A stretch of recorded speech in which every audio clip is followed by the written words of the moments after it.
Thank you both very much. Oliver, you first. How close do you think we are to nuclear war right now? That's why I came up here. Yes. Or down here. Yes. Just tell you, I'm scared. I'm really scared.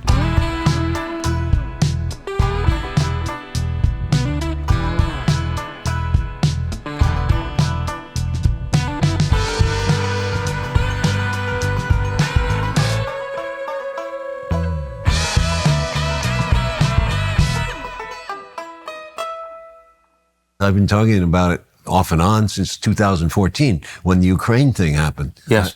I was saying this is frightfully like there's a lot of elements of World War I, the alliances, the NATO alliance, and yes, the United States' involvement. And its hatred for Russia is astonishing to me, considering the recent history, the last 20 years before that. There was no reason for us to pick on Russia and go back to this Cold War, neo-Cold War that we have. That's what I don't understand, and I've been talking to Peter about it. It defies logic, because he says it's the neocons in Washington that started that, and they never left. You know, they were always there. Brzezinski from the Carter days. These are old arguments. I heard them with my father, who was a conservative, relatively conservative, in New York City back in 1950, that the Russians were going to invade us. And this was very much the feeling that McCarthy was saying they're in the schools, they're in the churches, but that's just, it was such paranoia. And I think you know that now. You grew up like conservative too. Yes. You know, when did you start? Well, I am conservative on many things, but I see no reason to be at war with Russia, and I don't know why Russia would be an enemy. They're part of the West. It's shocking to me, because what Biden did, and I voted for him in 2018, he never talked about changing the Russia policy. Yes. He never did. And he never gave us any kind of knowledge of education about what he was thinking.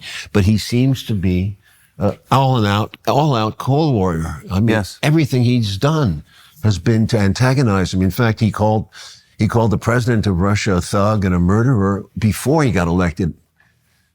So he hasn't been very diplomatic. No, I would say not. About it. It must be strange for you to have grown up in the Democratic Party. Republican Party. Oh, right. But I mean, as an adult, to see the party that was the party of peace and reconciliation become the war party. Everything has turned around. Everything has turned around. With Peter, we were talking last night, and Peter was my co-author on Untold History of the United States. And we've been talking, he taught me a lot of this history because he specializes in it for many years. But here we are with this situation where Democrats want war. They push war. They're pushing the strategy of weakening Russia, yes, which is a self-defeating, suicidal strategy. What's the purpose of it? What did they do to us? What did they do? I don't understand. I don't know. What did they do to hurt us? And what has Ukraine to do with that distance for us to do this involvement with NATO? This NATO, also, for me as a half European, my mother was French, I spent time in Europe as a kid. What I've seen is a huge change in Europe. That's what's terrifying to me. Why? The people don't want war, but the EU, which is this political overrider, seems to want war. And because the leadership in the EU is very elite, people who seem to come from the same school, factory or whatever they produced by, they seem to think the same way, that Russia is going to invade Europe again, that we're back to that World War II argument, which was nonsense in the first place. Yes. So here, Russia wants Ukraine, and then they're going to go for Poland. That's what Kamala Harris said at one point. That's yes, the stupidest statement I've ever heard, I think, from a political leader. Just ignorant, no education, no history. What do you think accounts for, big picture, the hostility of NATO and Europe to Russia? Like, what is that? It's got to be education. It's got to be propaganda. They believe these things. The woman who runs the EU, Ursula, she constantly says these things that are ignorant of what's happened in the last 20, 30 years, ignorant of what happened in the 90s in Russia. They're not taking this into account. I talked to Macron at one point, and he was a very reasonable man. I thought he was saying things like, we need more nuclear energy in France. Right, great. And now he turns around and he's saying that he's ready to send French troops into Ukraine. The British are the worst. Starmer, this new prime minister, Labour prime minister, you know who he is? He said, 2 days ago, he said, we have to punish Putin to the maximum because he's relentless. That's what he said. We have to punish. So there's an aspect of a personal thing about Putin. Like Biden made it personal, saying he's a thug and a murderer, and Starmer saying he has to be punished. Putin has to be punished, not Russia. It's bizarre. We didn't talk like this back when we were mature, back in the 50s, 60s, when we talked about Russia as an enemy because we thought it was adversarial. Yes. I disagree with that, but we thought so and we acted as such, but we didn't personally insult Khrushchev or Brezhnev. Of course. And here we are insulting them constantly. So Biden, I think, some people say Blinken has taken control of his mind. I don't know, but Anthony Blinken is trained in the Hillary Clinton diplomatic school. He was for many years. He's been under her wing. Yes. So is, I gather, Jake Sullivan. Diplomatic is a little strong. By diplomacy, it's just, regime change. Kill the leader you disagree with. Diplomacy is a dirty word now in the United States. Okay. But Peter, I'm interested in your perspective. Like, why do you think the entire United States, from a position of greater weakness, has, with Europe, pivoted against Russia of all the potential enemies? Why Russia? What else is new? Right. I mean, we've been going after Russia since 1917.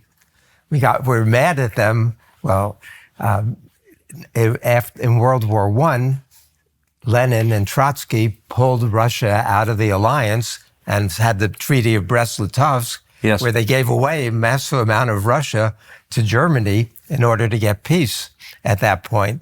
And what does the United States do with the Brits and the Japanese and others? We send troops into the Soviet Union in 1918. There were 15,000 American troops there. And Churchill wanted to overthrow the new Soviet government. He said we should strangle Bolshevism in the cradle. So this goes way back to then. We didn't even recognize the Soviet Union until Roosevelt was in power in 1933.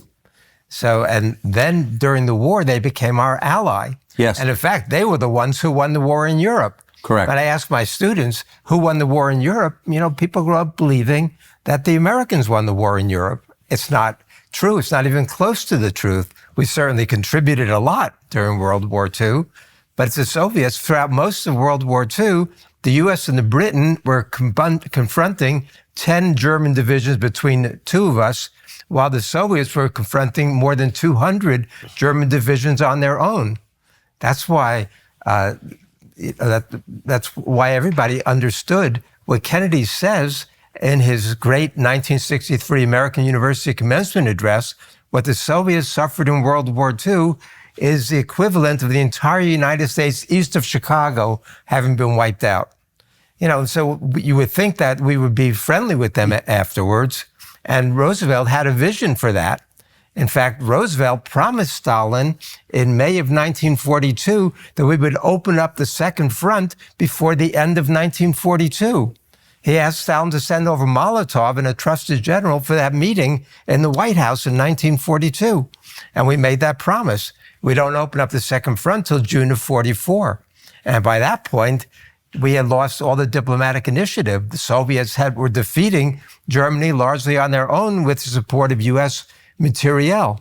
And so they were pushing back the Germans over Central Europe and Eastern Europe. And so the idea that Roosevelt gave away anything at Yalta that the Soviets didn't already have is nonsense. The Soviets had that area.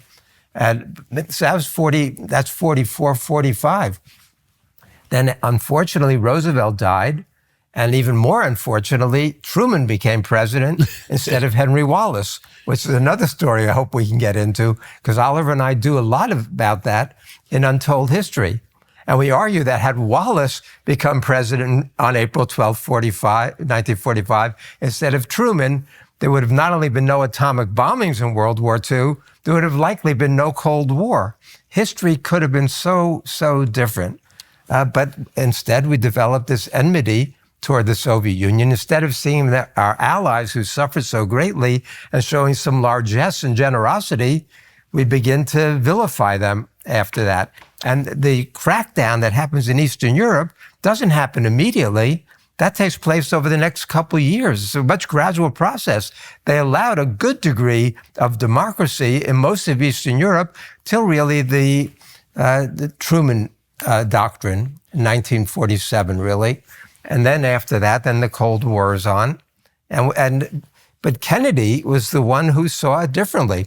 And we can go into that too. Anyway, I'm giving you a lot of history very, very quickly.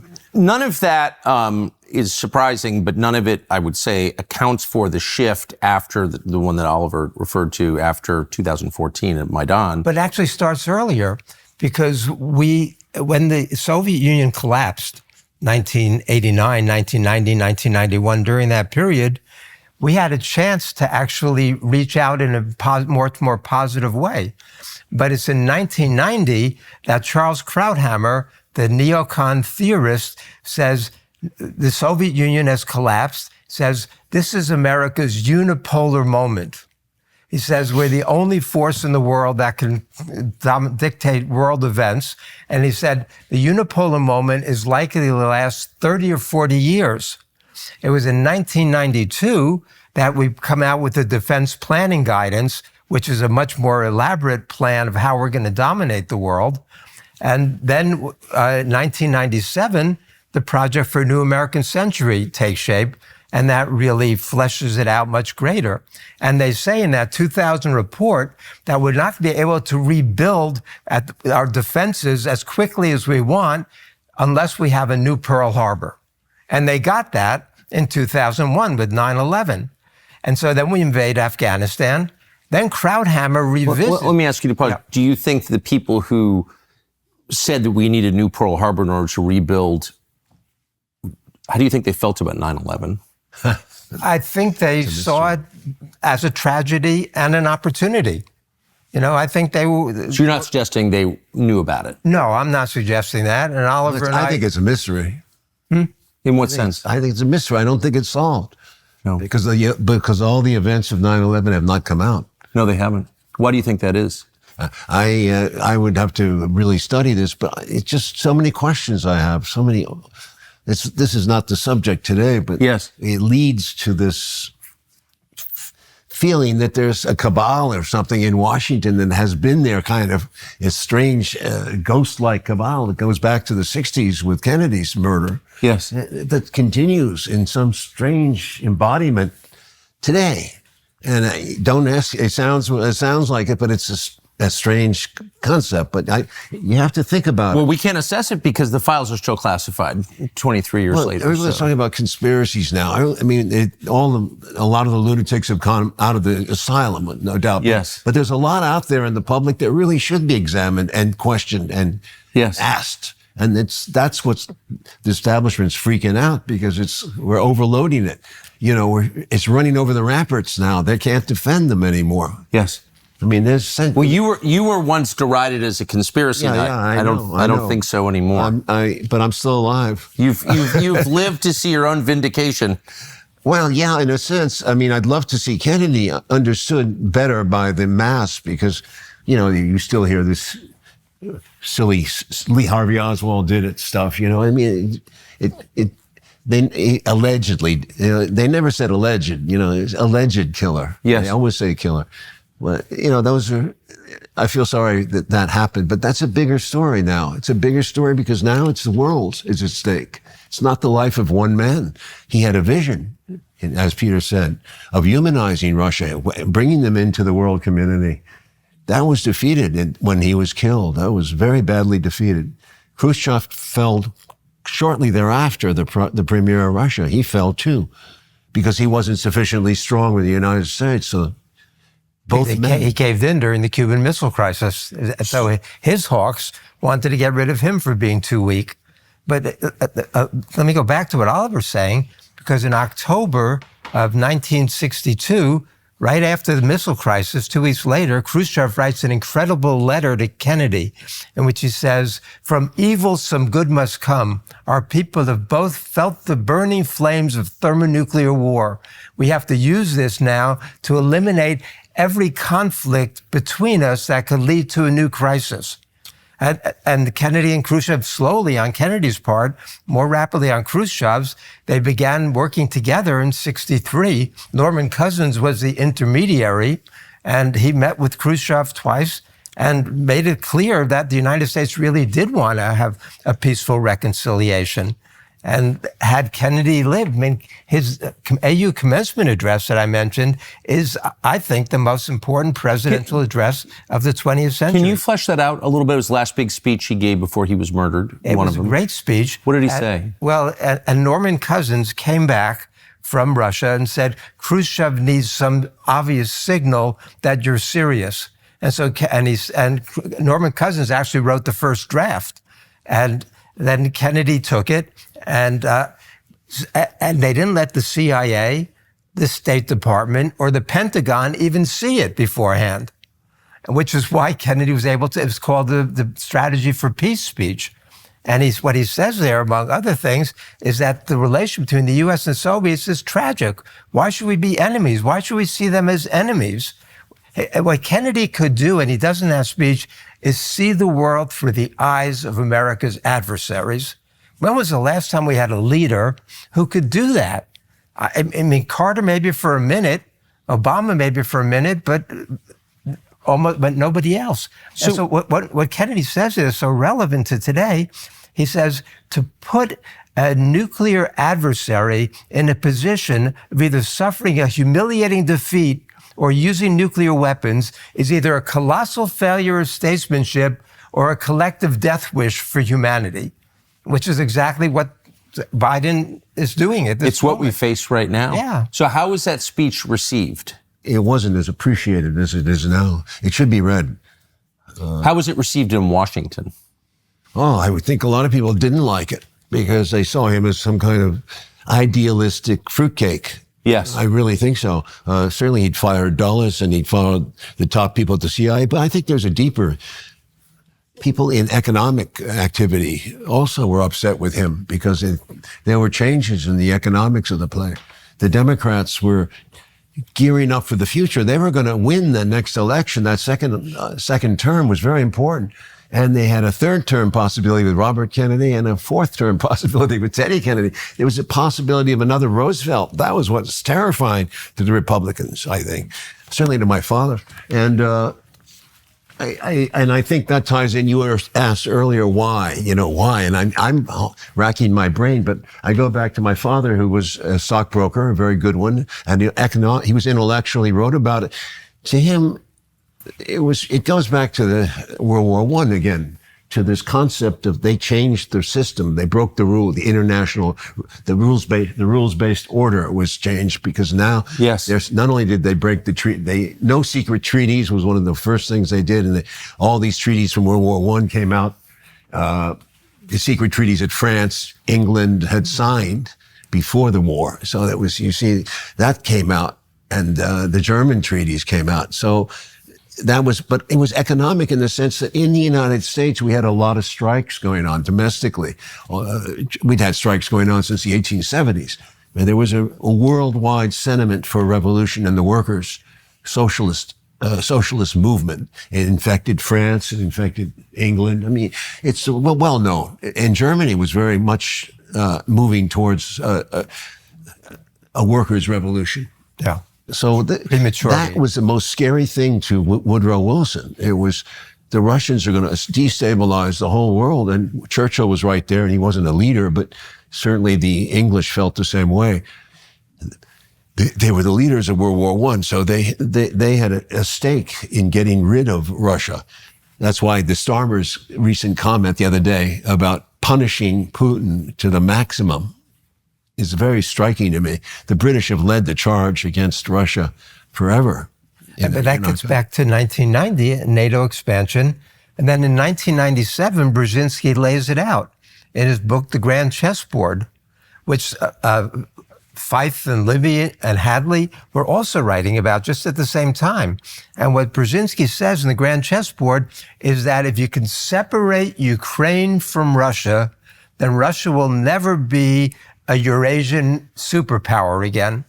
They had a strategy for doing exactly what they did for quite some time before that. This is not something that they just thought up in 2014. Do you ever feel like you can't trust the things you hear or read? Like every news source is hollow, distorted, or clearly just propaganda lying to you? Well, you're not imagining it. If the last few years have proven anything, it's that legacy media exists to distort the truth and to control you, to gatekeep information from the public instead of letting you know what's actually going on. They don't want you to know. But there is, however, a publication that fights this, that is not propaganda, one that we read every month and have for many years. It's called Imprimis. It's from Hillsdale College in Michigan. Imprimis is a free speech digest that features some of the best minds in the country addressing the questions that actually matter, the ones that are not addressed in the Washington Post or on NBC News. The best part of it, it is free, no cost whatsoever, no strings attached. They just send it to you. Hillsdale will send Imprimis right to your house, no charge. All you got to do is ask. Go to tuckerforhillsdale.com and subscribe for free today. That's tuckerforhillsdale.com. The only way this stays a democracy is if the citizenry is informed. You can't fight tyranny if you don't know what's going on. Imprimis helps. It's free. Don't wait. Sign up now. So, Oliver, you know Putin as well as any American, or you spent at least as much time with him as any living American. Characterize what he's like, if you would. Yeah, I might just, when I finish my point. Of course, yes. It's complicated. We're talking about why. I just feel the economics are crucial to understand in the sense that the fear of the Russian Revolution affecting American workers was gigantic. Workers started to emigrate to Russia in the 1920s to work there. Conditions were supposed to be better. We talk about it in the book. And America was moving away from the capitalist ideal that existed. I think that plays a huge role coming after World War II. Also after World War I, of course, there's that World War I leads to World War II in my mind, but let's jump to World War II. After World War II, they were terrified. The Republicans were terrified that the Depression would return. The Depression had been a horrible experience for many Americans. They were poor. They had nothing. They were terrified that it would come again. Yeah. So the whole concept started up in the Congress of 45 with the Republicans winning. They won a lot of seats, right? 46, yeah. And they're talking about an economy, a war economy all of a sudden, like keeping people at full employment. What are we going to do with all these men coming back? Yes. And the women have taken their jobs. We got to keep people working. So we're going to get into this military business. And that's what we did off and on. We did it through the era of, up to where Eisenhower says in 1960, he's built the greatest nuclear force and army of all time, because in 1960, we have how many warheads? We had 185 ICBMs, and the Russians had 4. Yeah, but I'm talking about in 1960 when Kennedy comes in. Then we increase it by 1,000. And the Joint Chiefs, the Air Force wanted 10,000. Joint Chiefs wanted 3,000, I think it was.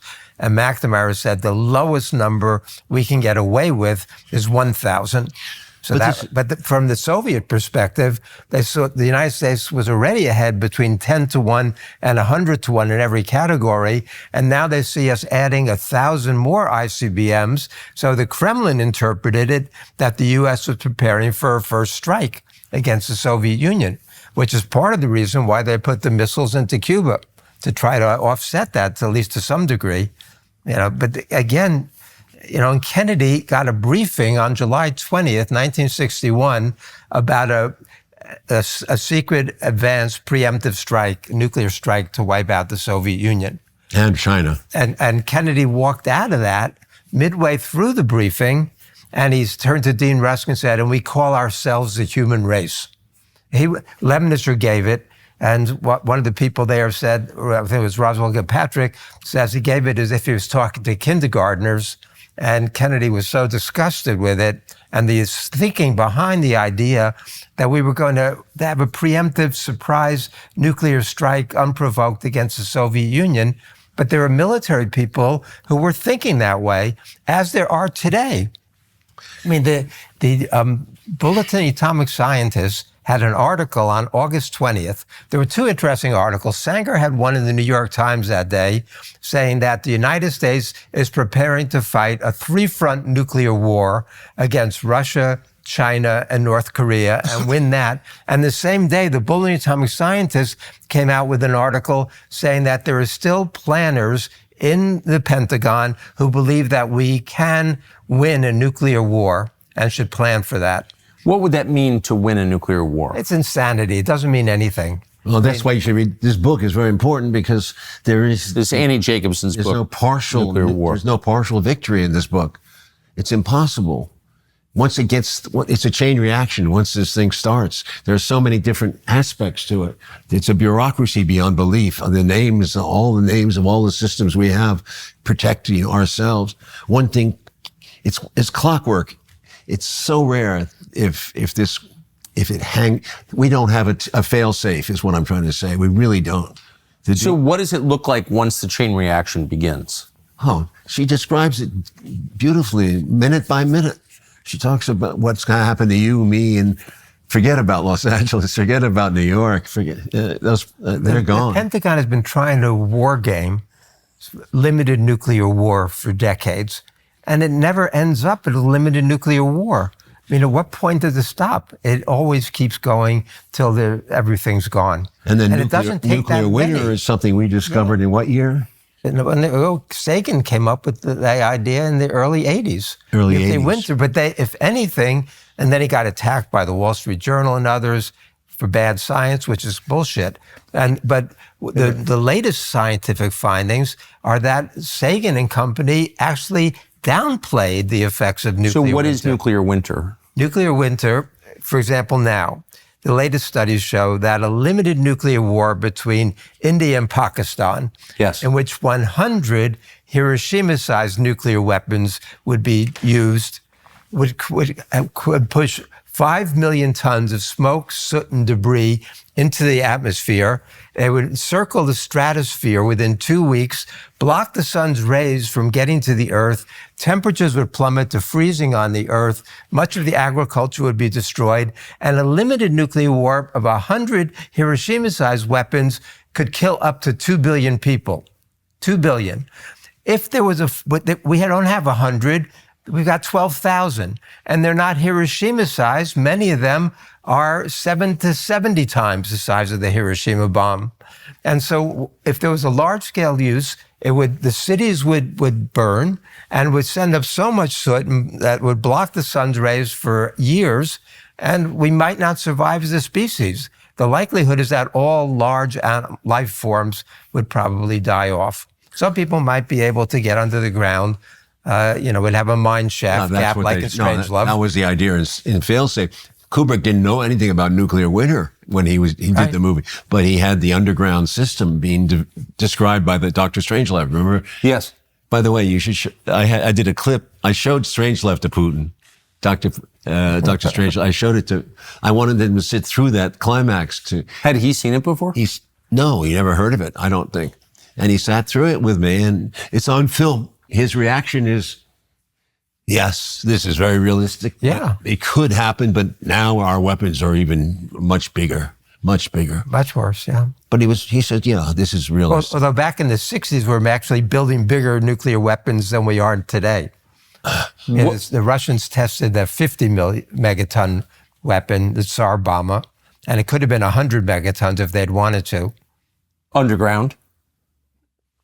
I'm not sure if it was an underground test. So what do you think Putin's view of nuclear war is? He knows. He's a very realistic man.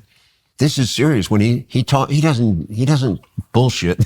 He talks very straightforwardly, and I think we don't understand that. Our language is a little more rhetorical than his. Yes. He's pretty consistent. He said this is a red line in Ukraine, and he always has maintained that, and he went to war for it. The red line being NATO up against his border. The Russian minority in Ukraine. They moved into Donbass. Donbass and Lugansk were the issues at that time. Now, that was what was at stake. Yes. the Ukrainians promised to, Minsk I and Minsk II, they promised to respect the autonomy of those people.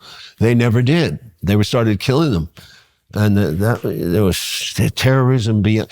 Ukraine changed in 14 after Maidan. It became truly a dangerous country because they had a lot of zealots in the government. They weren't Nazis, but they were a lot of people like that who were working with the Ukrainians and terrifying the Russians. I don't know. You saw my movie. We did a documentary, Ukraine in Winter. It's about that Maidan and how these people got into power. That was a violation of the neutrality of Ukraine, which had existed since the end of the Cold War. It's a sad story because we wanted it. It was our entree. Obama said, we want neutrality, we want this and that, we want to have a good relationship. And meanwhile, he betrayed it. He betrayed it with Maidan broke into violence. I don't know if you know all the details, but yes, there was a lot of killing of the protesters. And the evidence is really pointing heavily to the neo-fascists there who came in and shot these people from these rooftops that were controlled by the Ukrainian side. So it's a very sad story. But Tucker, let me take it back just a little bit. Of course. Because in 2008, that's when the United States called for Ukraine and Georgia to enter NATO. Right. And that was clearly crossing Russia's red line. In fact, our then U.S. ambassador to Russia was William Burns, now the head of the CIA. Burns writes a secret memo back to the White House titled, "Niet means Niet. Don't cross Russia's red lines," about Ukraine in NATO. And that's where things begin to change. Putin was furious. He actually went to the NATO meeting and had been reaching out to the U.S. since 9/11. I mean, he was the first foreign leader to actually contact the White House and to offer assistance. And he did help us in Afghanistan originally. And then what did we do in 2002? We abandoned the ABM treaty. That was a horrible blow to them.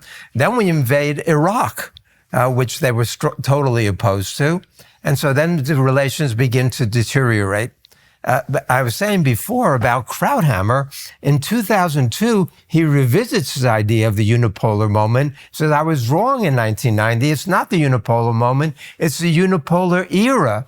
And the U.S. is going to dominate the world for the foreseeable future. It could be 100 years, not 30 or 40 years. And that's when the neocons started coming out of the frame. They started appearing everywhere and saying the importance of American empire, that we're going to change the chessboard. When Wesley Clark went to the Pentagon, they told them we had plans to have regime change in 7 different countries. Yes. And what was on that list? Iraq, Iran, Syria, Libya, yeah. I mean, you go through Iran, yeah. And so that was the game plan. What's happening now in Syria was part of a game plan. And Iran was the last. That they were explicit about. Iran, the biggest prize of all was Iran. Crucial there. Sudan, Somalia. They had a lot of different countries we were going to overturn, and they had this vision that we could do it. On January 5th, 2003, the New York Times Sunday Magazine section, big headline, American Empire, get used to it. I mean, they weren't even hiding it. They were proud about it at that point until things started to go haywire in Afghanistan and Iraq. And then finally... And Libya. Libya was a little later. And also include Serbia, go back to 99. Well, yeah, the Russians were furious about what happened in Serbia. Can I ask, not to digress, but what was the point of the intervention in Serbia, the post-Yugoslav interventions? We announced it as we were catching the butchers, the people who were dictators in Serbia. Yeah. And that was our excuse. But essentially, it was a much more important destabilization of... We bombed a city in Europe. Yes. Belgrade for 99 days. I mean, think about it. We came into the war and called it... It's a complicated war. There were 2 peace treaties. Don't have time here to go into it. But essentially, we wanted to Balkanize Yugoslavia, which we did. Yes. The same way we're going to balkanize Syria now. Yes. This is American policy. You divide, conquer, balkanize it. Cut it up into Kosovo is a violation at the deepest level of everything we're talking about. We talk about the rules-based order. Yes. They had a referendum that was a little bit shady, and we said they're free. You know, they're no longer part of Serbia. The kind of Kosovo was a gangster state. What became it's a whole. I was there. I don't know. I can't tell you. It's grim what happened to them. What's interesting, though, is as that was happening and NATO was bombing and Wes Clark was becoming famous and all that, I don't think I heard a single debate in the United States over why we were doing this. Did we? Not much, no. But in Russia, you would have heard very, very different. Something like 96% of the Russians thought that what was going on there was a war crime. Yes. I mean, the Russians were a totally opposite view. And the U.S. was establishing the rules-based international order, which meant instead of going through the United Nations, which they couldn't have gotten it through, they did it on their own. Militarily. Yes. And don't forget, in Iraq, when we went in there, Germany, France, and Russia did not join it. They did not agree with that. Schroeder and Old Europe. Chirac. It's important because what's happened now is the opposite.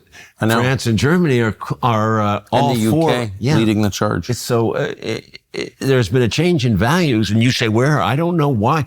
I think there's some kind of NATO is not the one, but it's sort of an elitism that has come into being in Europe, an elitism of the leaders coming from a university where they're trained to be leaders, but they all think alike. That's what surprises me. Frankly, Farage, whatever he says, he's different. At least he says something that's different. Yes. Le Pen says something different. Yes. So that's why these people are appealing to people, because they're saying there has to be some peace. This is madness. And it's why they're the most attacked. That's part of it, too. The media is in on it, and they're very, very critical of people who differ. In this country, you've noticed the censorship has gotten far. You suffered from it. Yeah, well, Certainly I suffered from it. I mean, you're insulated because you have a tenure. But how many Oscars have you won? I won 3. You've won 3 Oscars. That was a long time ago. Right. But essentially I got cut off because the Putin interviews didn't help me in Hollywood. But you'd been cut off before then, I think, hadn't you? No, my ability to make films was choked a little. You know, after 2000, things changed in the United States because we became the victim. We were suddenly the patriotism of the soldiers. We started Pearl Harbor, Black Hawk Down. All the films were different mentality than what I was presenting, which was a reality, I thought, to the American public, that this military has to be. Why are we doing these military expeditions overseas? This is like in Vietnam. This is what was my main point. I kept going at it and going at it. And I guess all of a sudden it became okay. But the people never voted. There was no candidate. There was no election that said, I'm against any empire. I want to bring it back, like back in William Jennings Bryan's back in 1898. I don't want empire. We never got the choice. We swallowed it. Let me give a different timeline on Oliver's history that I see it from. Oliver was walking on water in Hollywood with Platoon, Wall Street, Born on the 4th of July. Yep. And then he made JFK. And then everything changed. And they started attacking JFK 7-8 months before the film was produced. I remember. Based on a stolen first draft of the script. At the New York Times, Los Angeles Times, Washington Post, all that. They were all going after him. And a conspiracy theorist, and it's a very controversial movie, which takes a lot of risks. And Oliver admitted at the time he didn't have all the answers, but he wanted to get the questions out there and make people think about some of these issues. But at that point, he went from being Hollywood's golden boy to being the conspiracy monger. I remember it very well. And the late night comics, who are always tools of the existing order, jumped in. But why do you think that film and that topic, Because Americans had already disagreed with the Warren Commission. Yes. Even before Oliver's movie came out, the overwhelming majority of Americans didn't think that Lee Harvey Oswald acted alone. They didn't from the very beginning find that credible at all. In fact, 4 of the 7 members of the Warren Commission didn't think that or thought that there was likely a second gun. Nor Robert Kennedy, nor Lyndon Johnson. Yeah. Connolly. Jackie Kennedy, so many people. Hale Boggs. Fidel Castro, Charles de Gaulle, various British leaders, Harold Macmillan. Did you ever talk to Castro? You knew Castro. Yeah, sure. What did he say about it? Oh, he was so sad because he really was like Kennedy and he was hoping for a deal. They were in backdoor negotiations. Kennedy understood the Cuban Revolution and he said eloquent about it. He understood why the people were. That Cuba had been the most corrupt island in the American empire and the Caribbean since the Platt Amendment in 1901. But a lot of this is economic. Let's not lose sight of that. You see, what they got after World War II was an economic empire, it was working.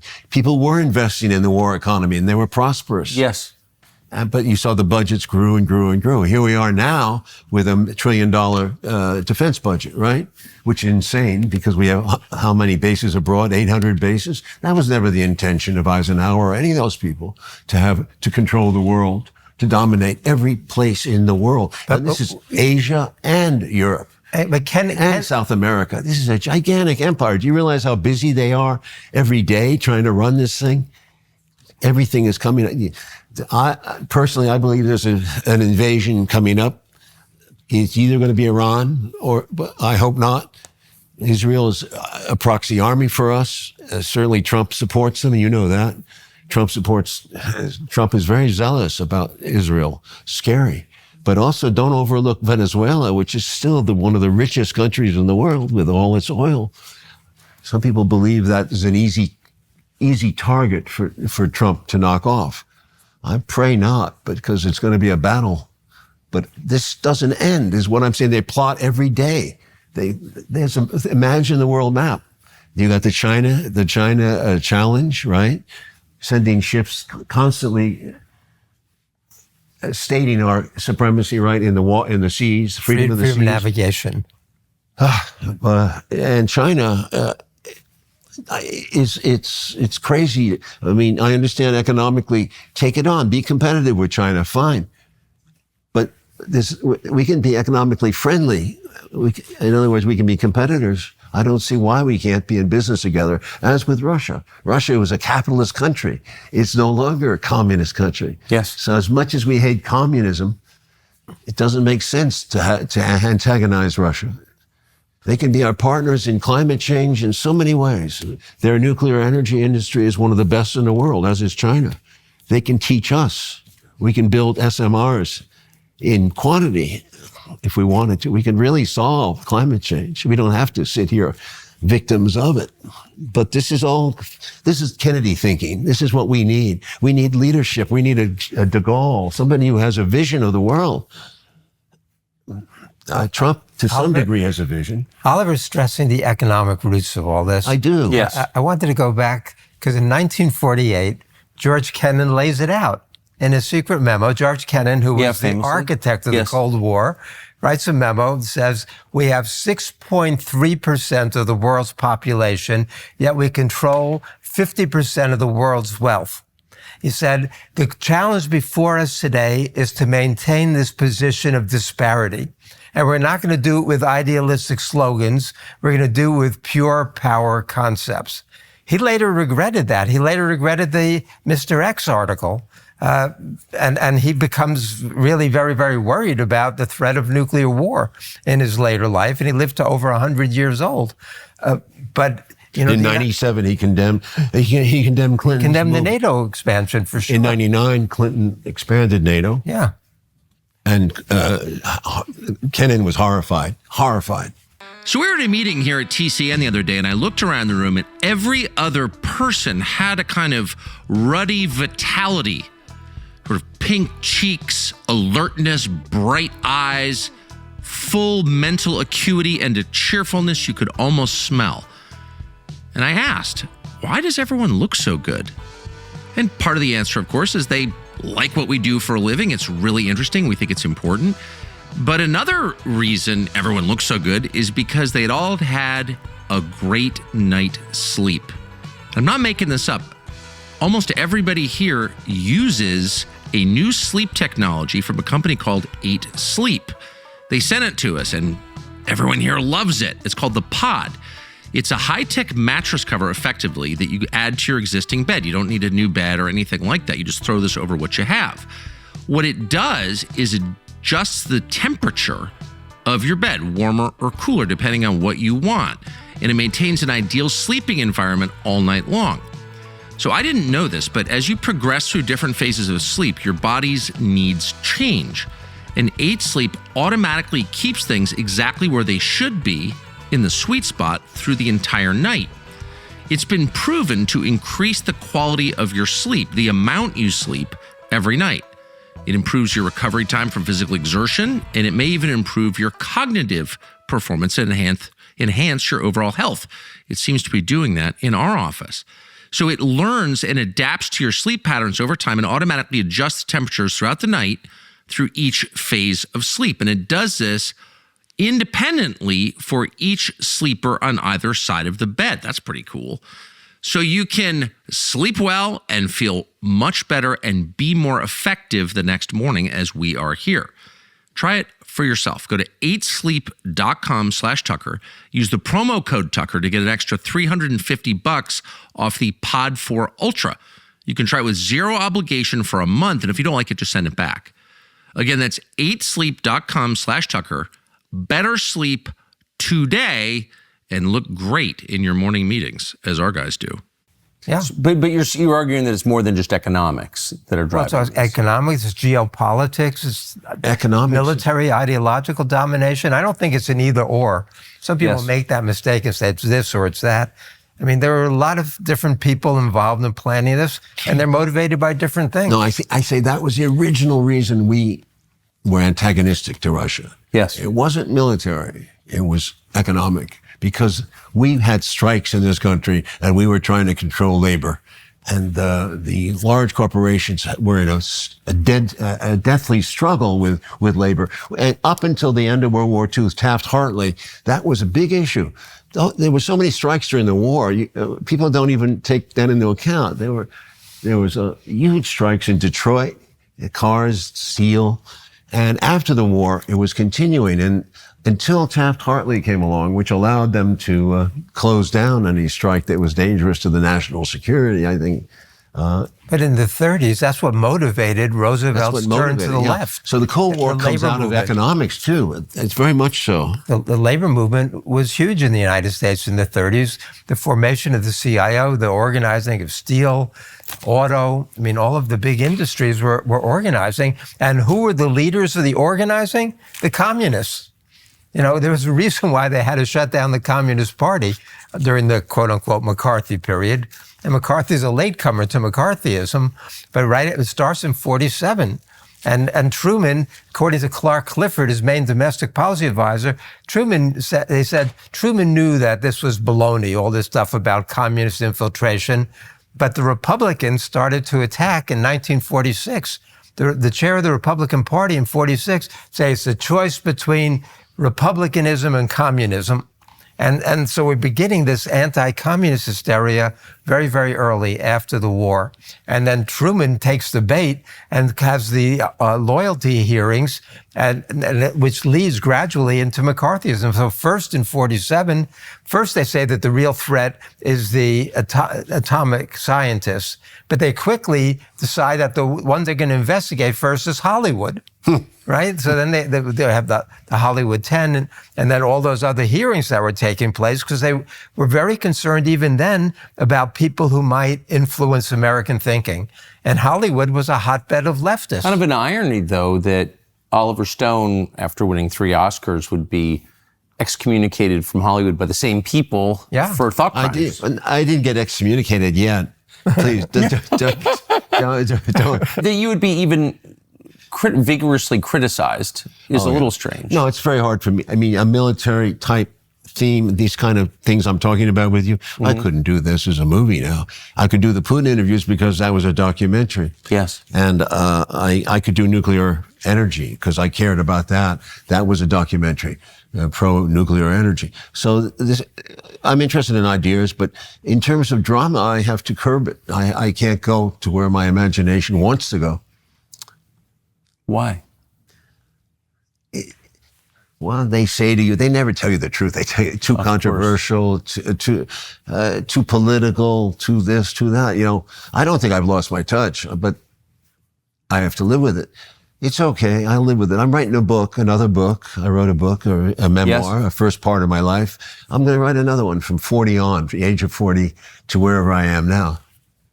So, are there any filmmakers left in Hollywood who can take on the biggest questions, like the power of the That's the thing. agencies? They don't take on Oppenheimer is an interesting movie. I liked it as a movie. I loved it. There are some flaws in it, you know. The big flaw being that Truman is honestly pictured knocking Oppenheimer. Remember that? That's a great scene in the movie.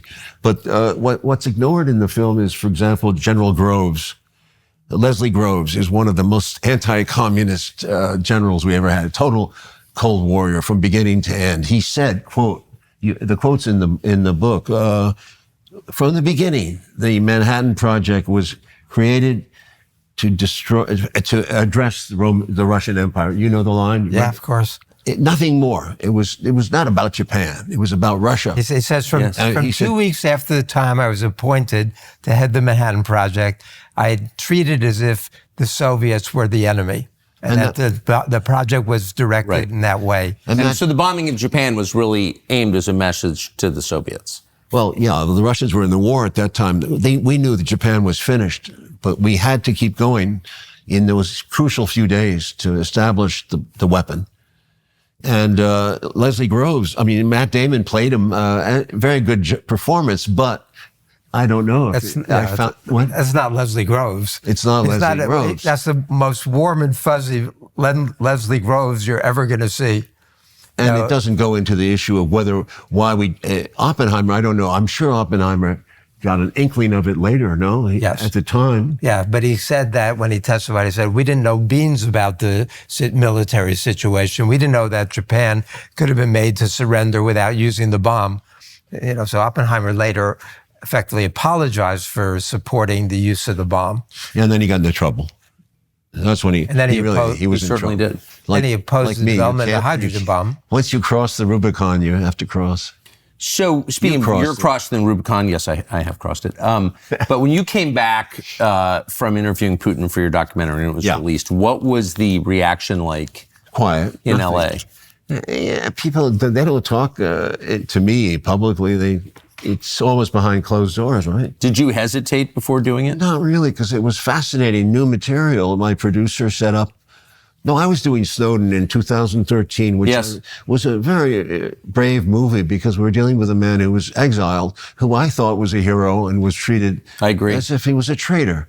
So I wanted to make that movie. And making that movie, I had to go to Moscow to finish it. And I met Putin there, and we talked about Snowden first, because that was where we met. And what he said about Snowden is, he says in the movie, it's very true. He didn't like what Snowden did. No. And he would have punished him probably the same way, but he understood the mechanics of it. Meanwhile, we got to know each other, and my producer said, let's do an interview with him because he's a crucial figure right now. Yeah, we didn't know what was coming. You know, we didn't know about the coup at that point. So we set up these interviews, and we were talking. The coup had just happened at that point, so he was upset. And I, as an American, didn't really know the situation, so I was treating it like, Ukraine, okay, what's the big deal? I mean, it's another one of the countries like Georgia, I thought. Yeah, just a Warsaw Pact country. Like Romania. Yeah. And he looked at me, no, it's not a big deal for us, Mr. Stone. And he explained in the movie, I think he says that on tape. And I understand Ukraine better and better, but at first I didn't. I talked to Ukrainians. It's it was evident. I mean, it was coming. This thing is very dangerous. It was a firecracker from 2014 on, because it was a violation at the heart of the Soviet Empire, of the Russian Empire. That underbelly is where the invasions happened. So it seems like we're relying now on Putin's restraint. It's not just him, it's Russia. If he's out, and if Biden gets his wish and all these nutcases want to remove him, take him out, fine, kill him. But it's not going to solve it. Russia is Russia. It's going to stay loyal to what it believes in. They don't have a democratic vote, but they have a consensus. If Putin was not doing what the people wanted, he'd be out. That's the way it works. It takes maybe a couple of years more, but it doesn't. That's the way Russia works. If the Tsar didn't work out, they get rid of him, and they shot him too. Remember, that's one of the reasons the Japanese were terrified of the Russians and why they surrendered, because they didn't want the Russians to invade the homeland. That was a big fear. No, the Russian people are very strong, but they're passive. So they talk in certain ways. We believe the Moscow crowd, but the Moscow crowd doesn't talk for Russia. It's a bigger consensus. But you're making an important point, though, that we are in many ways dependent on Putin's restraint at this point. Absolutely. Because today he just made a statement that the U.S. keeps crossing all of Russia's red lines. And if they keep doing this is going to explode. I mean, Biden, for a long time, refused to give permission to Ukraine to use the ATACMS missiles. And he said that it would be too provocative and could possibly lead to a much broader war between the United States and Russia. And he refused to do it. But like he did with every other weapon system, he finally caved in. And so Ukraine has struck Russia several times now with these ATACMS missiles inside of Russia, the long-range army missiles. And then you got the British Storm Shadow missiles. You got the French missiles, the Scalp missiles. The German ones haven't been used yet. And in response to that, Russia changed its nuclear doctrine and said that they lowered it and said that if Russia is attacked by a country with the support of a nuclear power, then they're going to consider that an attack by both countries, meaning the United States and Ukraine, and both countries become legitimate targets for all of Russia's weapons, meaning nuclear weapons. And so far, then how did Russia respond? With the Origins missile, this brand new hypersonic medium-range missile. And it was devastating because it goes at 10 times the speed of sound, and it's a hypersonic missile, and they can't be shot down. And they've used it once so far, but there's some warnings that they could take out Kyiv, or at least the leadership there. They could hit the base in Poland, wherever they want. So just for some context, what is the difference between the atomic bomb that was dropped on Hiroshima and the current nuclear arsenal? Like, how much more advanced are nuclear weapons now? They are so much more advanced. In fact, Obama, who won the Nobel Peace Prize for his speech in Prague in 2009, calling for nuclear abolition, he's the one who put into process the policy of modernizing America's nuclear arsenal. It was a trade-off with the Senator Kyle from Arizona in order to get them to support the New START Treaty. And so what does modernizing the delivery systems and the weapons mean? Making them more efficient and more lethal. And then Trump doubled down on that in his nuclear posture review in 2018. And so Obama said, we're going to spend $1 trillion over 30 years to modernize. Now it's closer to $2 trillion, and we're doing it. But not only is the United States modernizing, all 9 nuclear powers are modernizing their arsenals. And for the first time, at the peak of the Cold War in 1986, we had about 70,000 nuclear weapons in the world.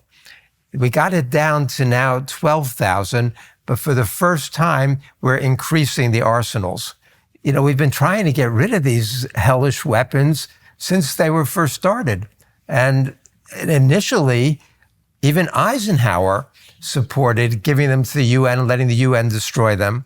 And Eisenhower also was the only president who's openly critical of the U.S. dropping the atomic bombs in 1945.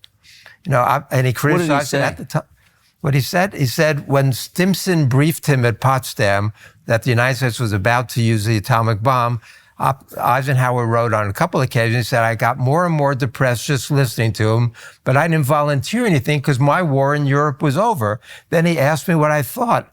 And I told him I was against it for two reasons. Number one, the Japanese were already defeated and trying to surrender, and we didn't need to use it. And number two, I hated to see our country be the first to use such a weapon.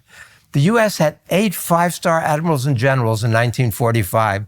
7 of the 8 are officially on the record saying the atomic bombs were either militarily unnecessary, morally reprehensible, or both. And the 8th was Marshall, who said that the Soviet invasion alone would likely leverage the Japanese into surrender by itself. So they all knew that the atomic bombs were unnecessary. Truman knew it as well as anybody. When he had lunch with Stalin at Potsdam on July 17th, he goes back and writes in his journal, said, Stalin will be in the Jap war by August 15th. Fini Japs when that occurs. He writes home to his wife Bess the next day, said, the Russians are coming in, we'll end the war a year sooner now. Think of all the kids who won't be killed. He knew it. He refers to the intercepted telegram on July 18th as the telegram from the Jap emperor asking for peace. They knew that the Japanese were defeated. And if there had been an invasion, what was the estimate of casualties? The original one from Marshall. Well, the original one, they were talking only like 20,000. And then the highest one for the original Enola Gay exhibit that we could find was 46,000 Americans would be lost. But in his memoir, Truman says, I was told by Marshall that we could lose 500,000 American boys in an invasion. It's a myth. I mean, that's just what kids are taught in the schools. And then Bush brought it up to... H.W. Bush said millions. We could lose millions. A tough calculating decision by Truman. These presidents... Right, the retroactive justification. Yeah. So do you think that, you said the world's nuclear arsenal has dramatically declined. But it's going to be increasing now.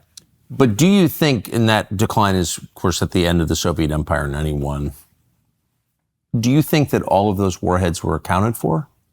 We certain that they were destroyed? I don't have any evidence that they weren't. Okay. So, but I've heard speculation about that. Yes. But I don't know that there are any out there. Breaking news, Trump intends to nominate Kash Patel to serve as the FBI director. The level of corruption in Washington, D.C. was not wholly new to me, but I also didn't expect it at that level. Is it your expectation, though, that Kash Patel will pursue investigations against your political enemies? If they were crooked, if they did something wrong, if they have broken the law? Comey, the former Deputy Attorney General of the Department of Justice, literally hijacked the system of justice. And at the time, of course, we didn't know this, but he was running Russiagate. They went after me, they went after me and I did nothing wrong. Here's the thing that I think people need to understand. The information operation is not Mockingbird. It's everybody.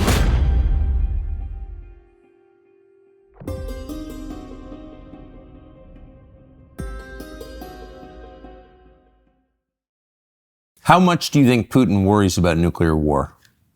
A lot. I can't tell you. I mean, he's a cool customer, as you know. He's seen a lot. He's been there for 23 years. I mean, he knows every world leader. He's seen 6 American presidents come and go. I would say he qualifies as a statesman and a wise man. Yes. And we don't pay any attention to him. We should respect him. He has the experience. He understands the American system, how it sends new leaders in and they change the policies all the time. But he thinks there is a deep state, and that deep state in the United States. Yeah, and that's what he has to deal with.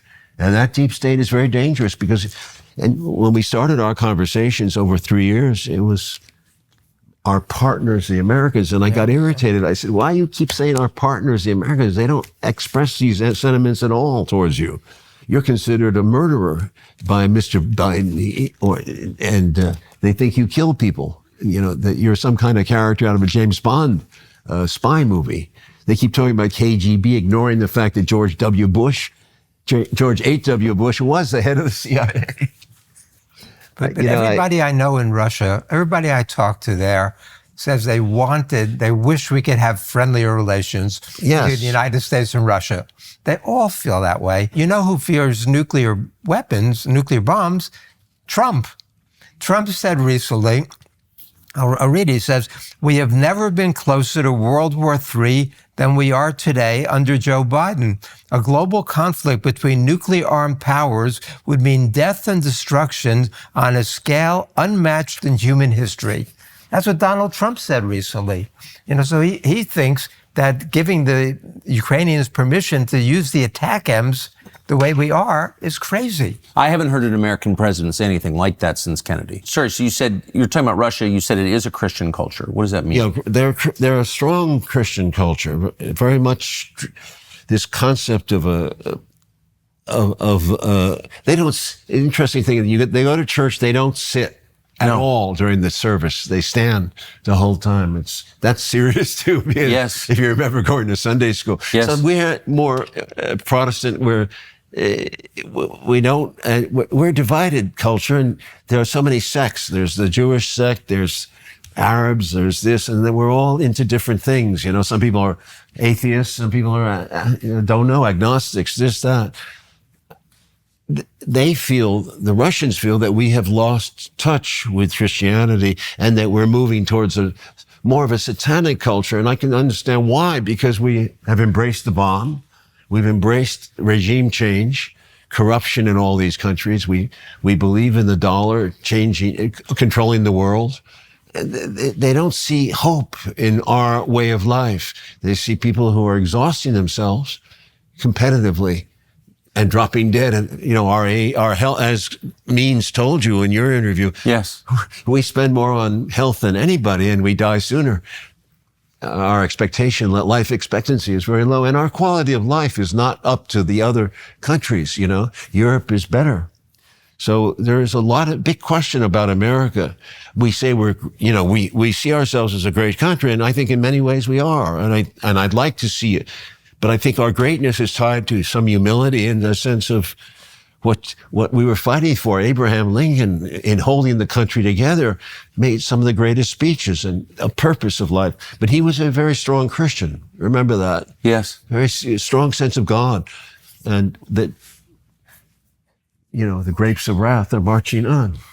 So you think that Russia sees this as a conflict between a Christian culture and a secular culture? Ours being the secular culture? I think some people do, yeah. Putin goes to church. But he doesn't he's not an evangelist or anything like that. Yes. Yeah. No, it's interesting, but you're asked, they fundamentally have to be respected. People who really study Russian culture love it. I saw Americans over there, they love it. They read the literature, they understand the culture, they speak Russian. You have a Russian background. You told me your story. Well, I've got a lot of friends who are Russian historians and Russian experts. And my friends in Russia, when we talk about religion, they say after the collapse of the Soviet Union, everybody got baptized, but nobody actually goes to church. So, they're religious in a different sense, and it's part of their national identity and heritage, but I'm not sure that they're believers in that way. And as you were saying, unlike the United States, where we've got Catholics and all kinds of Protestants and Jews and Muslims and Hindus, they've got much more of an identity that revolves around their religious heritage. The whole concept of what Rome moved east. The new Rome, and that they were the inheritors of our empire, and that's why they fought the Turks and all that. Yes, all these conflicts. But it's interesting what's going on with Ukraine, because they changed the rules in the church. They formed a new church. They're no longer Orthodox Russian. Yes.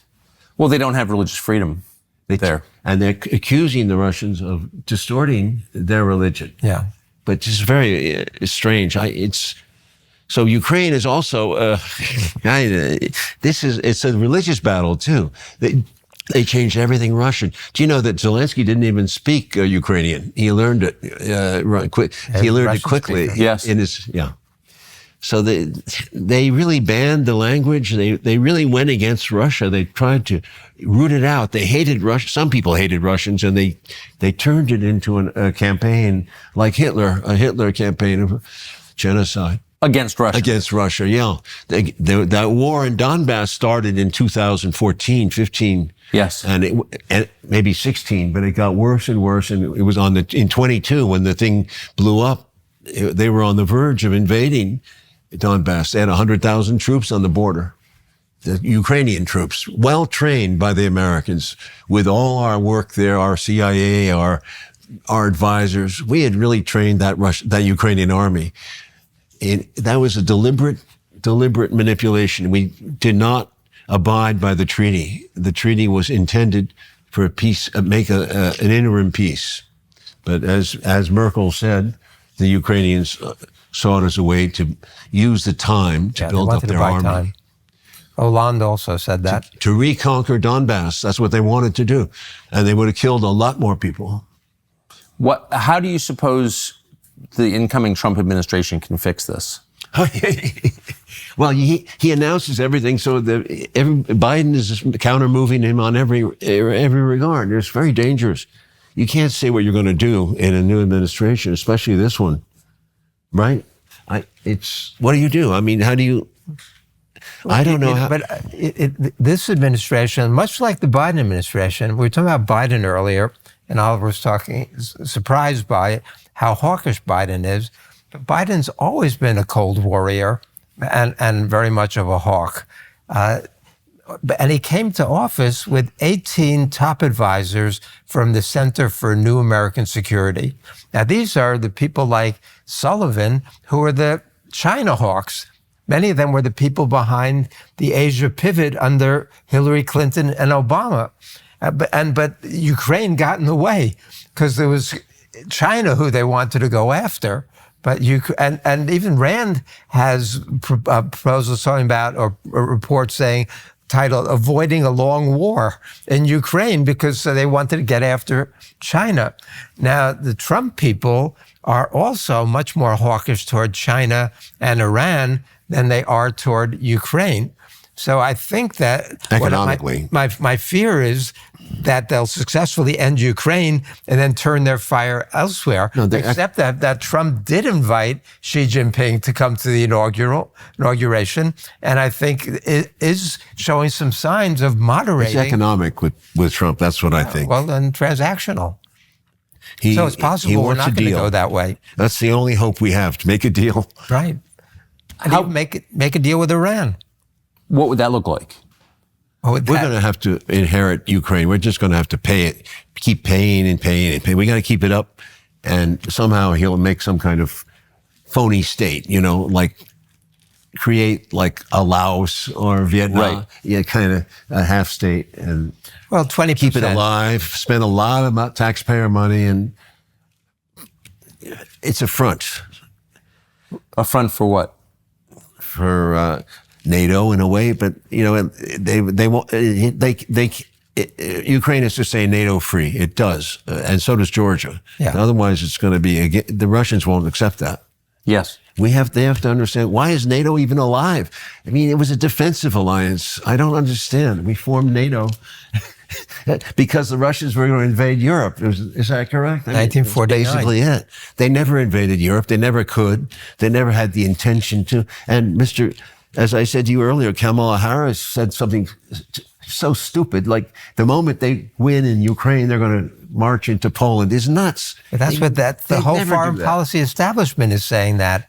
And I agree with Oliver, it's nuts. Do they believe it, do you think? They can't even defeat Ukraine. They want to take on NATO? I mean, this makes no logical sense at all. And for Putin, Ukraine has a special meaning and special history for Russia. Yes. And he doesn't want Poland or Romania. No. It doesn't make any sense. He's not at all that way. He didn't do anything like that. He was in office for 23 years.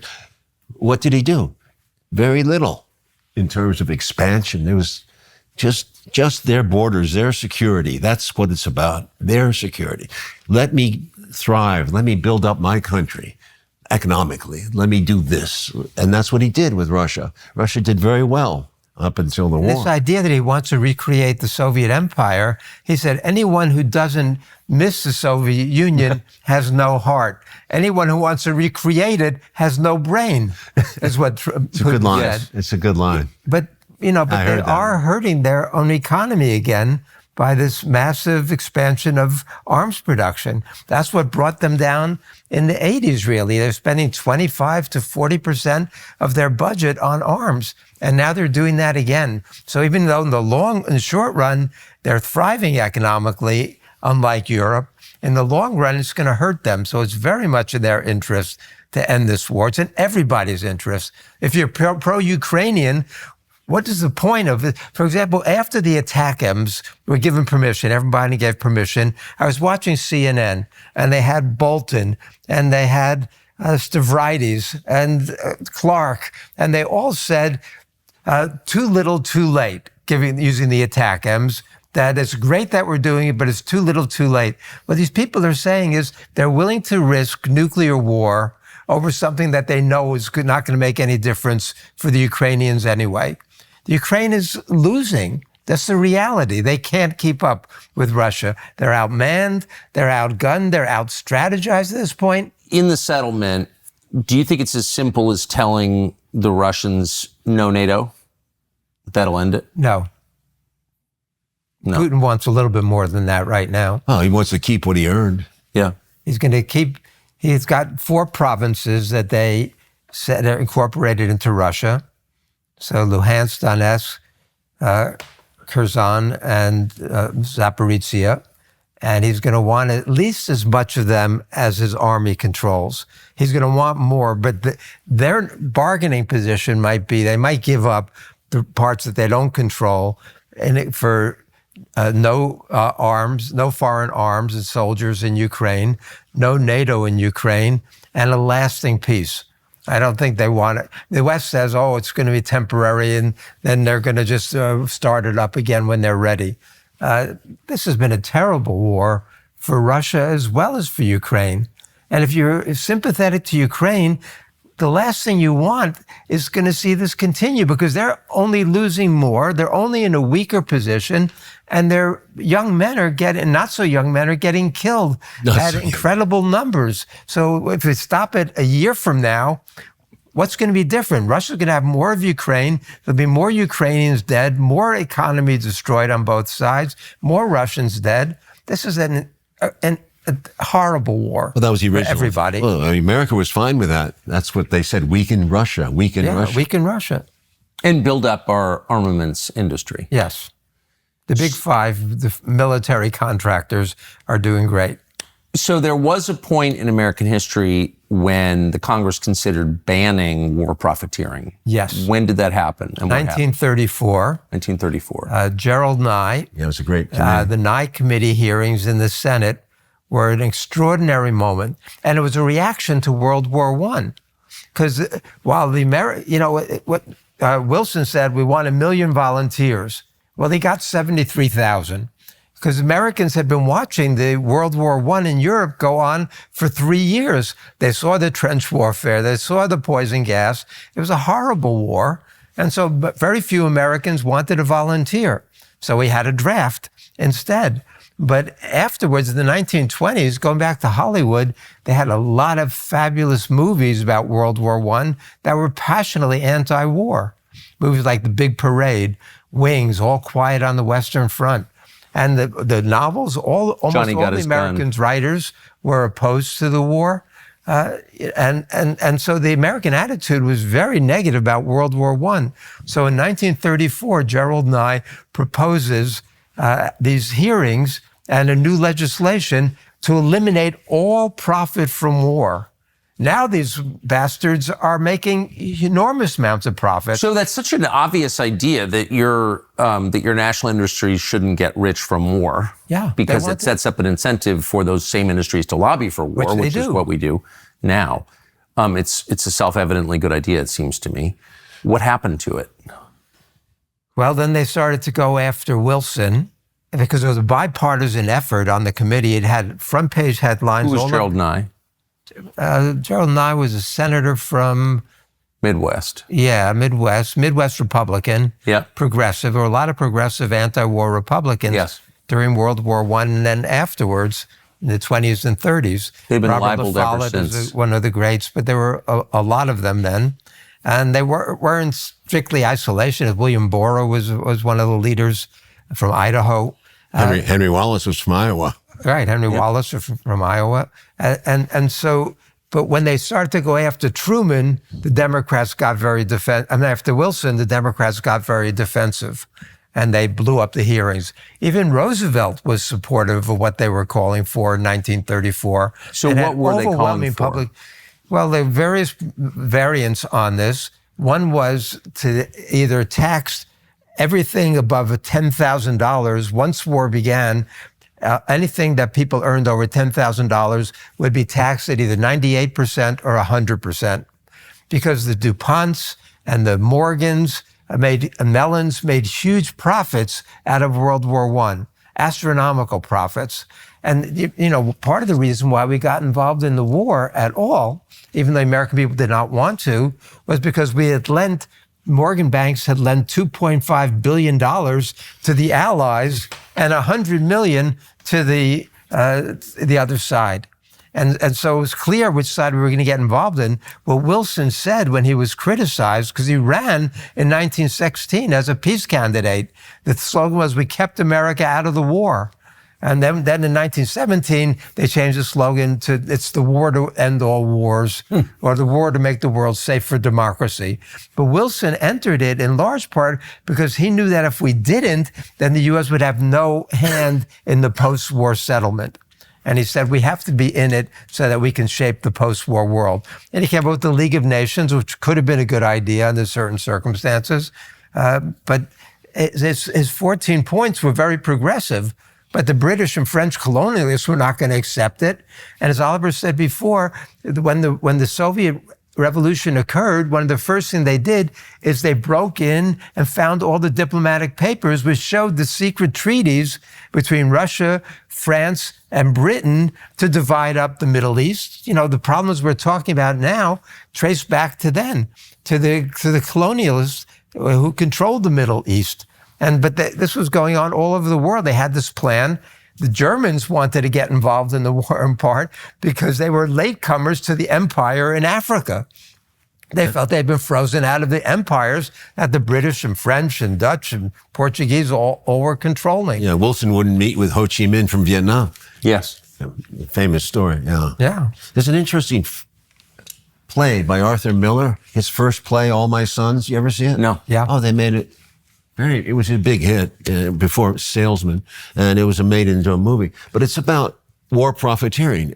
There are two sons, and the older son goes against the father when he finds out that the father has been making defective parts, and his brother is killed in one of the planes that crashes because they're defective, which happens a lot more now than ever because we have such a corrupt system. They have crashes of this new F-35. Yes. It's the biggest boondoggle of all time. So it seems like this, and that play had a huge impact. It was Broadway, 1945-6. You know, that's part of the reality of war, is that people make money with it. And that people knew that then at that level. And it goes on and on. But they weren't able. It's gotten worse. The profiteering. Gerald Nye should come out of the fucking woodwork now and investigate. Another play that Oliver knows that also is critical of war profiteering was Waiting for Lefty by Clifford Odets. You know, they've also got various episodes about condemning the war profiteering. But they failed to get control of the system in 1934, and no one's tried since. They came close, and it was overwhelmingly popular at the time. And then the Democrats reacted to this allegations against Wilson getting us into the war. What's interesting, though, is that history now regards anybody who had second thoughts about the First World War and anyone who didn't want to get into another war in Europe in the 30s as pro-Nazi. That is how they're isolationist, they're pro-Hitler. Do you think that's a fair characterization? You know, the kids don't even know about World War I. Right. That's really ancient history. They hardly know about hardly know about Vietnam. Yeah. You know, Oliver fought in Vietnam. Oliver volunteered for combat in Vietnam. Probably the only person to drop out of Yale and volunteer for combat in Vietnam in history. No. No? I think there are others. Oh, maybe. I doubt it. But, you know, and I was an anti-war activist during that period. You know, but I was in Hanoi in January. And it's interesting to me because I had Robert McNamara come into my class some years ago. And McNamara said to my students that he accepts that 3.8 million Vietnamese died in the war. And I've always used that figure because it's mind-boggling. But when I was in Hanoi, the Vietnamese leaders told me that now the figure that they use is 5 million Vietnamese. So the one place that all my students have been is the Vietnam Memorial in Washington, D.C., which you've been there. And it's got 2 walls with 492 feet long with the names of 58,280 Americans who died. And the message is the tragedy of Vietnam is that 58,280 Americans died, which is part of it. But if you included the 5 million Vietnamese, the million Cambodians and Laotians, the Americans, the Brits, the Aussies, the Thais, everybody who died, that wall would be more than 10 miles long. And that would be a fitting tribute to the Vietnam, but it would send a whole different message. Oliver and I are invited to Okinawa in February by the prefectural government to support the anti-base movement in Okinawa. Another story we could get into. But the Okinawa War Memorial has the names of all the Okinawans, the Japanese, the Americans, the Brits, the Aussies, everybody who died there. And that would be an anti-war memorial. But what the Vietnam Memorial, sadly, as powerful as it is giving the wrong message. And America is always giving the wrong message when it comes to war. So is it strange for you, we touched at the outset at, and as Oliver put it, the complete inversion of American politics, but you said an anti-war protester during Vietnam, then you watched the party you voted for become the war party. Like what happened? What caused that inversion? Well, the United States foreign policy has been bipartisan throughout the Cold War, really. And so both parties have been war parties. Correct. But there was a strong element within the Democratic Party, the progressive Democrats, who were much more anti-war, anti-defense spending, and wanted to use that money instead for health care and education and infrastructure and the things that people need that actually help people's lives. But it's become this groupthink now. And even progressive Democrats who are my friends sound so hawkish these days that I don't recognize them. And the odd thing, so we had this reversal. Trump ran as the anti-war candidate. Yes. Trump ran as the pro-labor candidate. You know, it makes no sense to those of us who grew up. I was never a Democrat, but I usually voted for the Democrats because they were more progressive than the Republicans. But at this point, you've got 2 war parties, although there's a stronger faction in the Republican Party at this moment who are at least making sense about the nuclear threat and about Ukraine. But what caused that? How did Liz Cheney wind up campaigning with Kamala Harris? And it backfired, and it was stupid. And you know what really hurt Kamala with the young people was the unquestioning support for Israel. I saw with my students. They despised the Democrats. Gaza is the big issue for this generation. And they see it every day or they were seeing it at least for a while on television. And the stories, you know, every day they were digging out babies from under the rubble. It was horrible to watch. And it was worse if you traveled in other parts of the world. They were even more graphic and explicit than they were in the United States. Yes. This is what my kids were watching. My students were watching. And they were so disgusted with the Democrats for keep on feeding this Israeli war. I mean, I would say that most of my students were pretty horrified by the October 7th attack that Hamas made.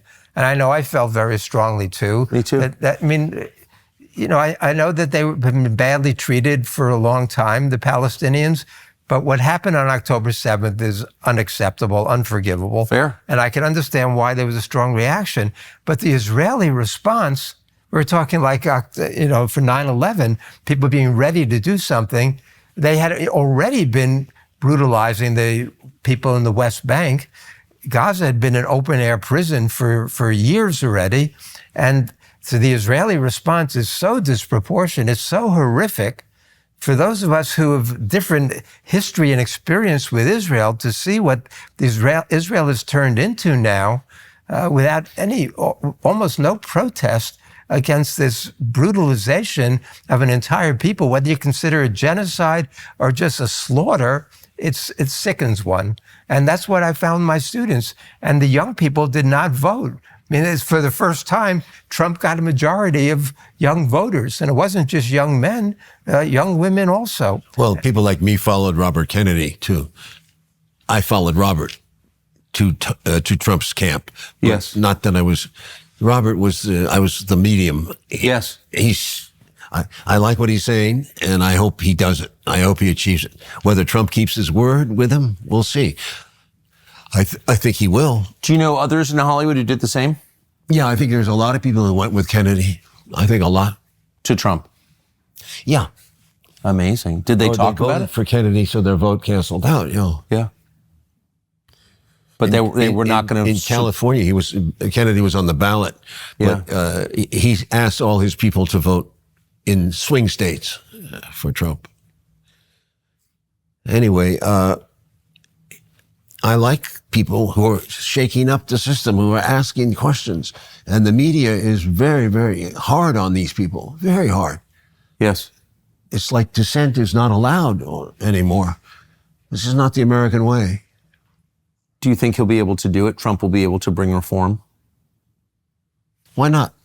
If he's willing to break with some of the pharma companies and and that's going to be hard because of money, but who knows how it works. Sometimes Trump's he's a idiosyncratic candidate. Yes. He knows that he is. I don't think he's a one shot. I think I think Vance will inherit, and people like that, they will inherit that. What do you think of Vance? Well, I think he'll do what Trump wants. Yeah, I think that's important. There's got to be some change. If there's no change in this world, America cannot continue on this course. It cannot. And it knows it. It knows it in its gut.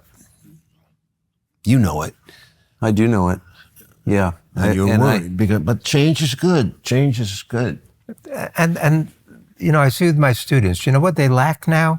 They're very critical. They're very smart and analytical. There's no utopianism. Yeah. So many of the young people think that the world that they've inherited is is all there is going to be. And they don't have any, the 60s generation, Oliver and I were part of the 60s generation when you were too young, but, or not even born, but, the 60s generation had a vision of making a better world. Yes. And that informed everything we did. And we would jokingly refer to what we're going to do after the revolution. But we did have a utopian vision for how human beings could live differently. The young people now are even much more ready to critique the system at its roots than we were back then. We were just learning about what it meant to critique the system, but we had a hope and a belief that the future could be that much better. And I think the kids now see it, maybe it could be different, but they don't have that kind of burning vision that we could make a better world. So, last question that you both, I think, can answer in an informed way. I'll start with you, Peter. History and its uses. It does seem like we're in a moment where people are at least open to reassessing their interpretations of what happened, particularly in the last 100 years, the 20th century. Do you think that 50 years from now, our grandkids will be reading a different version of history?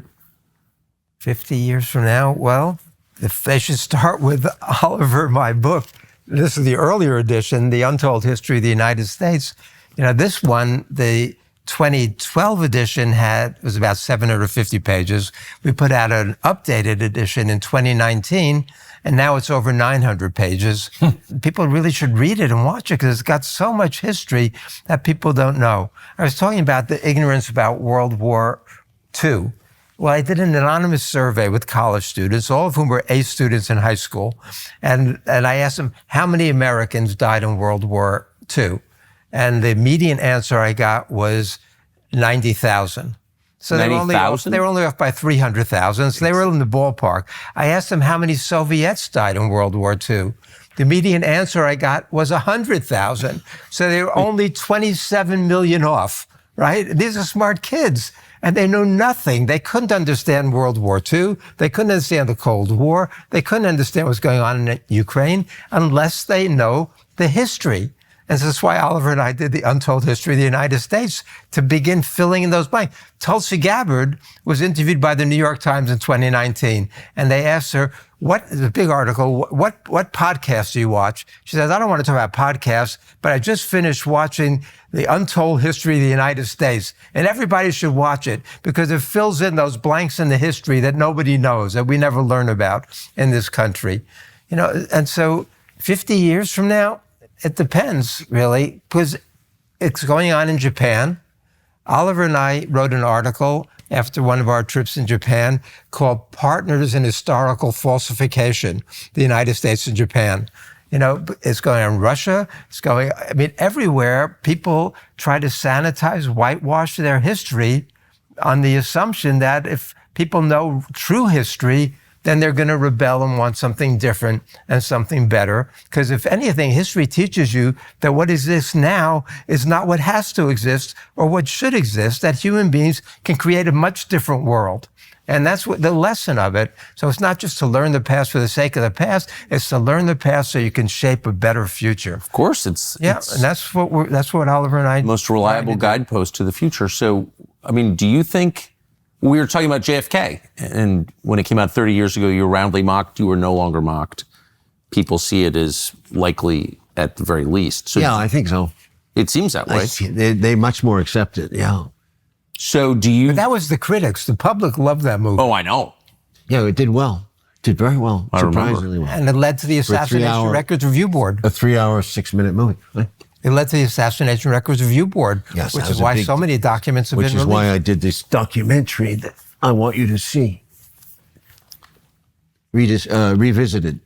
This is about the Assassination Records Review Board. They did good work. They didn't do everything, but they did some very good work and brought out new facts that are in this. So why are the intel agencies still holding on? Trump had a shot in 2016, he did. And he blew it. He got pressure from Pompeo and those guys, and then Biden killed it. And Biden knew what he was doing. This is a very bad action he did. He's undercutting Congress, but they've been doing that for years anyway. So why? Why are they so intent on keeping that? Well, there's obviously some bullshit in there. Yeah, obviously. I mean, I'm not saying that those are the who killed them names, but we should know more about those CIA guys. There's files on them. Yes. What was Angleton up to? That's a big deal. James Angleton, the counterterrorism chief. What was David Phillips up to? He was a very important factor in the Latin American operation from Guatemala on. He was the handler for Oswald, and Clay Shaw is in there. There's a bunch of people that are, the fellow for Joannides, the Morley's chasing, George Joannides. He's dirty all the way. He was in from the beginning, and they covered it up at the time. They brought him back as a witness for the HSCA. And Bill Harvey. I think he needs to be checked out. If you had to guess as to why they're holding these documents 60 odd years later, what would it be? They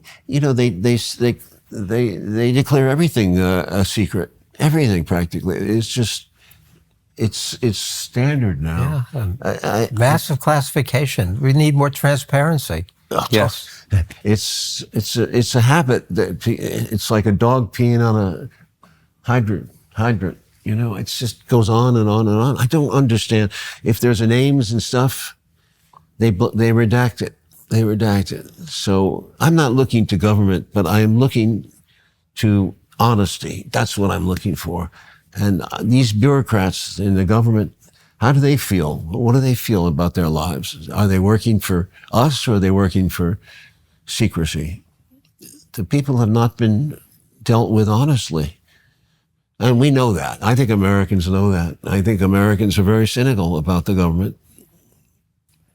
Which is part of the reason why we're hoping that Trump will pardon Ed Snowden and Julian Assange. Yeah, good point. I mean, Yes. Oliver made a great movie about Snowden. You've met with Snowden. Yes. You know, and what he did was a great service to America. He exposed the mass surveillance that was going on of all of us. It was a wake-up call. Yes. He should be lionized. Dan Ellsberg was one of my closest friends, and Oliver knows Dan also. And you know, and Dan was facing 115 years in prison for releasing the Pentagon Papers, but he said it was worth doing it, even though he thought there was only a little chance it could end the war or affect the end of the war. He wanted to get out this history, and for that he was vilified and gone after by Nixon. I mean, that was really the best thing they had on Nixon was the break into Dan's psychiatrist's office and the plans to try to, you know, effectively kill him. Compromise him, you know, but Dan ended up by the end of his life, and what he spent most of his life warning about was the nuclear threat, you know, and the end of his life, he was getting, even the New York Times and everybody else was treating him much like what he deserved to be treated, like, which is a hero. And I'm hoping that Trump will understand that and pardon Ed Snowden as quickly as possible. And Julian Assange. Yeah. Well, he has Assange is at least, you know, got some measure of freedom at this point, but he was commuted. Yeah. He pleaded on one charge. Yes. but he can't come here. Gentlemen, thank you both very much. Thank you. Thank you. Thanks for watching our YouTube channel. We hope you'll subscribe to it. And by the way, you can also hit the little bell icon and get a notification every time we produce a video. We hope you'll do that too.